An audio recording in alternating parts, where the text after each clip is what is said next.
Here in chapter 5, Isaiah's fourth woe now falls upon the wicked of the Lord's people. Woe unto them that call evil good and good evil, that put darkness for light and light for darkness, that put bitter for sweet and sweet for bitter. At this point in Isaiah's timeline, many covenant people have chosen not to follow the prophet's counsel, and in doing so, they've begun to turn things upside down. But before going any further, let's note that although Isaiah is speaking to the covenant people, his words apply to all people. As Jesus said to the Nephites, "For surely he, Isaiah, spake as touching all things concerning my people, which are of the house of Israel. Therefore it must needs be that he speak also to the Gentiles." In other words, these words apply to all people everywhere. And now here, Isaiah is saying that many people will be so deceived that they'll literally believe that darkness is light and that evil is good. They'll believe that immorality is actually a higher form of morality. And because they put bitter for sweet and sweet for bitter, they'll even believe that lust is love and that focusing on self brings ultimate fulfillment. Because the prophet speaks to these people of a new thing, they believe that he is no prophet, but a deceiver himself. They've put darkness for light and will soon reap the consequences. Embracing a perversion does not change the nature of its evil. Isaiah also says, "Woe unto the wise in their own eyes, and prudent in their own sight." Of course, to some degree, we're all guilty of this. Because we see through a glass darkly, we sometimes get things wrong and think we know more than we actually do. But these covenant people have put their wisdom above the prophet's counsel, and thus above God's, and they make tragic mistakes.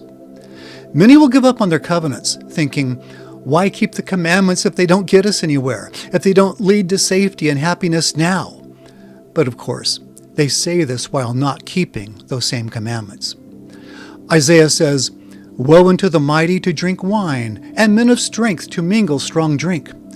In other words, woe unto the partiers who seek short-term pleasure at the expense of eternal joy.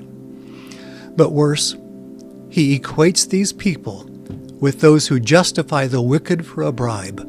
He condemns those who go along to get along, the good old boys who help each other to grind the faces of the poor. Isaiah says, "Woe unto those who justify the wicked for a reward and take away the righteousness of the righteous from him." He's talking about those who cheat the humble and righteous out of their legal rights. But at this point in the timeline, in the very last days, the consequences of their sins will soon be manifest. "Therefore," says Isaiah, "as the fire devoureth the stubble, and the flame consumeth the chaff, their root shall be rottenness, and their blossoms shall go up as dust, because they have cast away the law of the Lord of hosts, and despised the word of the Holy One of Israel." These people have cast away the law of the Lord, and you can't cast something away unless you have it first. And not only will their root be rottenness, but their core is corrupted. Because they love darkness more than light and bitter more than sweet, they are corrupted to the point that they despise the word of the Holy One of Israel. They despise it. Therefore is the anger of the Lord kindled against his people. His people. Those of the covenant who have chosen not to follow the prophet, who have chosen not to sacrifice, to bring forth Zion. This is important because it comes up again and again. The Lord hath stretched forth his hand against his people. And it's not stretched forth in mercy.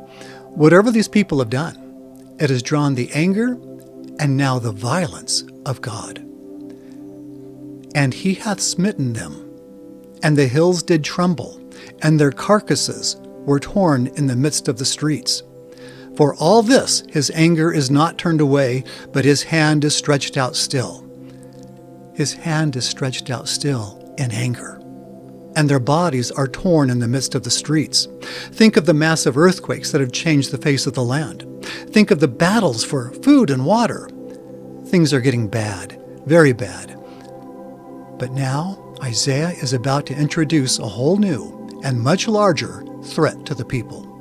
Their world is about to get much, much more dangerous. Next time, Isaiah will introduce us to the counterfeit ensign, the Assyrian king who will marshal a vast army that will come into the land with speed swiftly.